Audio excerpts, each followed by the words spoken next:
Right. Good afternoon, everyone. I want to thank Howard, I want to thank Richard, I want to thank the team at CHPC for inviting me here this afternoon, and thank all of you for being here. I also want to, of course, congratulate all of today's honorees, many of whom I've had the wild fortune of working with over the years. Thank you for all that you have done, all that you continue to do on behalf of New Yorkers. So Howard asked me to deliver special remarks for today's always fantastic event. And I've been thinking about what I might say to all of you. I thought, well, I could drone on and on about the depths of our housing crisis and how the city's housing vacancy rate is at the lowest level that it has been in 55 years, how more than half of our renters are rent burdened, and how there are close to 120,000 people living in our city's shelters. But this is the last crowd that needs a primer, right, on the state of housing in our city.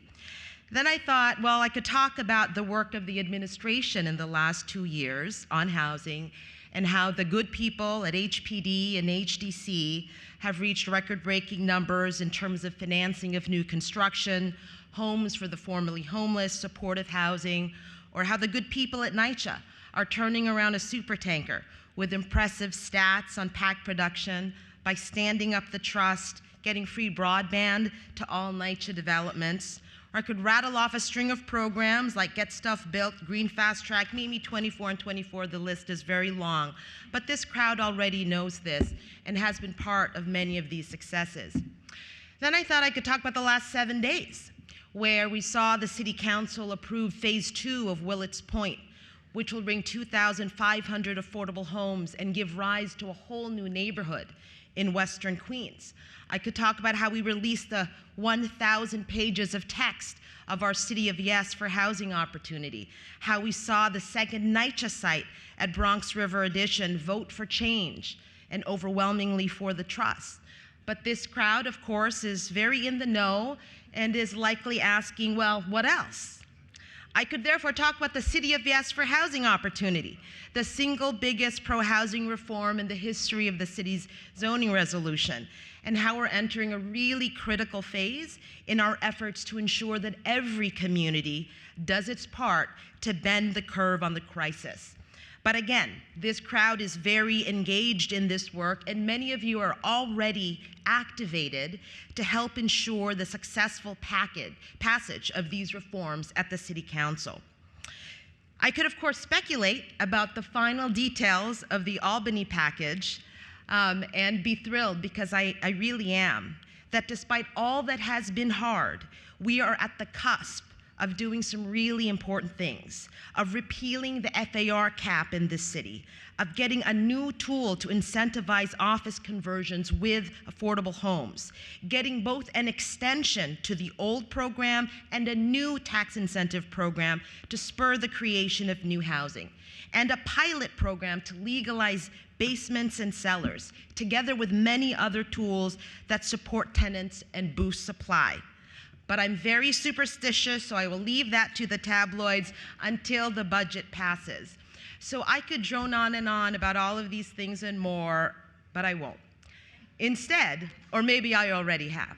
See what I did there? Okay.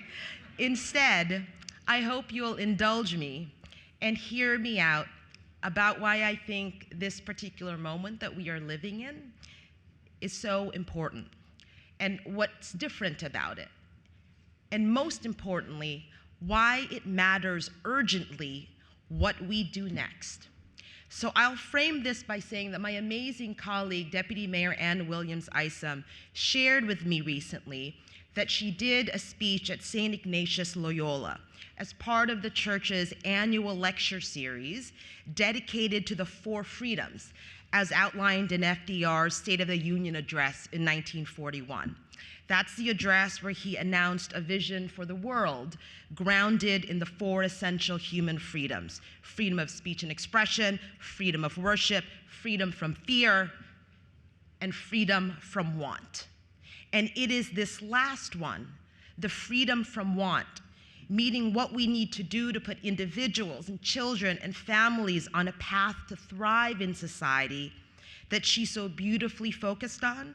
And it's also the one that I wanted to reflect on myself this afternoon, because I think so many of us in this room are working every day to achieve this for our fellow New Yorkers.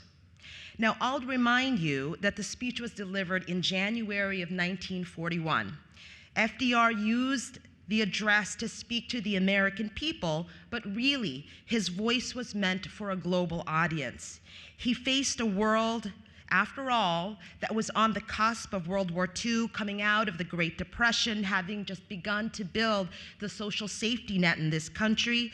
And as we all know, he was governing a segregated America. He faced challenges at home and challenges abroad, and that's why this speech was so important, because he was trying to unify the country and the world. He was trying to breathe hope into a fractured America and a fracturing world, to remind us of what our core values are and how we center those in our common humanity. And so when you think about it, we are facing challenges today, both at home and abroad as well. Gun violence across America, the threat to women's rights, to democracy itself, social fragmentation, political stalemate. And our challenges, of course, don't end at our nation's borders. We face global climate change, conflicts around the world, migration patterns resulting from civil unrest, economic instability, political persecution, and other circumstances, leading people from all over the world to seek a better life. And the challenges are no less enormous here in New York. More than 1 in 5 adults are living in poverty, roughly 1 in 4 children suffering the same. More people than ever are accessing food and cash assistance benefits. Stubborn rates of unemployment and underemployment, in particular amongst Black and brown communities. And strikingly, over the last 2 decades, our city has seen the exit of some 200,000 Black New Yorkers, largely due to our affordability crisis. So the bottom line is this: the state of want in our city, it's great. Now, I say all of this because I want you all to remember, everyone in this room, the builders, the policymakers, the researchers, developers, bankers, architects, planners, organizers, that all of you are so critical to changing the state of want in our city. Because it is not just about, and let's be honest, it has never been just about housing or housing units. We all have been called to a higher mission. And for me, it's critical that we sometimes lift our gaze to remember that this higher mission exists despite the whirlwind that consumes our day-to-day. And then back to FDR's speech, it's really critical to remember that we are on this mission at a time of great polarization and conflict. So the question for all of you is this: how do we do this work while breathing hope into a fractured city? How do we do this work focused on our common humanity versus our disagreements?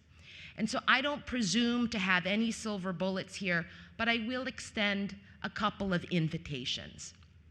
So whether it is the housing package that will hopefully be passed in Albany, or city or federal policies that are currently being contested, I hope that we do not engage in the usual teeth gnashing, hand wringing, finger pointing, Monday morning quarterbacking.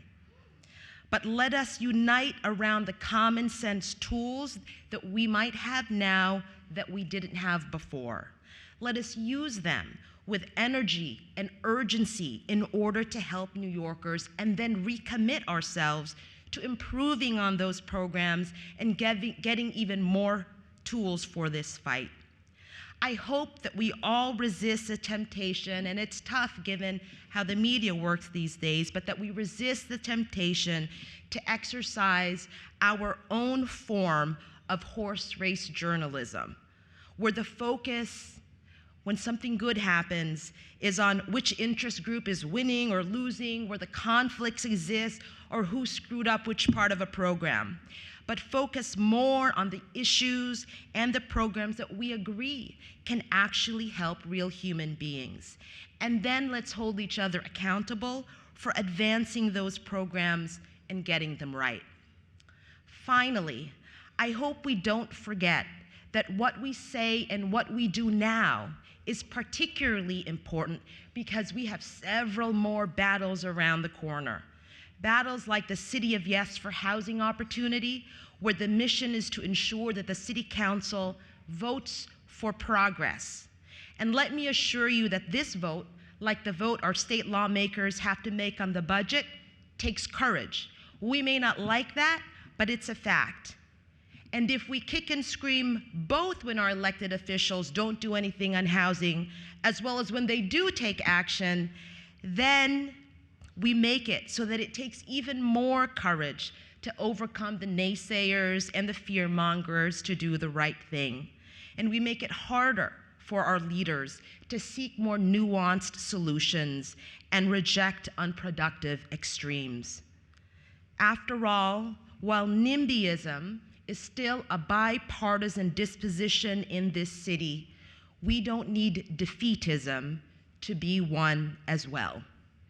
Because we are living in no ordinary times. I think we really do have a once-in-a-generation opportunity with leaders at the city, the state, and the federal level that understand this crisis and are also poised to help solve it.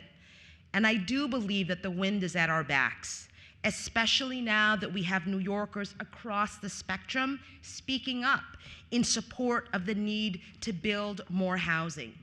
This growing coalition of New Yorkers, they're sending a very powerful and clear message that every community has the responsibility to build quality homes and welcome new neighbors, and that those who are already well housed, they don't have the right to deny that same opportunity to others. But they can't do it alone. And that is where you all come in. There is considerable power, as there always is year after year in this room. You have to choose what issues are worth fighting for, and I hope you continue to choose this one. And I understand that what we're asking from you in this very complicated time, we're asking from you and from all New Yorkers, is more than we've asked before. We're asking for an openness to do things differently, the willingness to not let the perfect get in the way of progress, the grace to extend our hands, our good faith, and maybe even the benefit of the doubt, the readiness to rise to the scale of the challenge.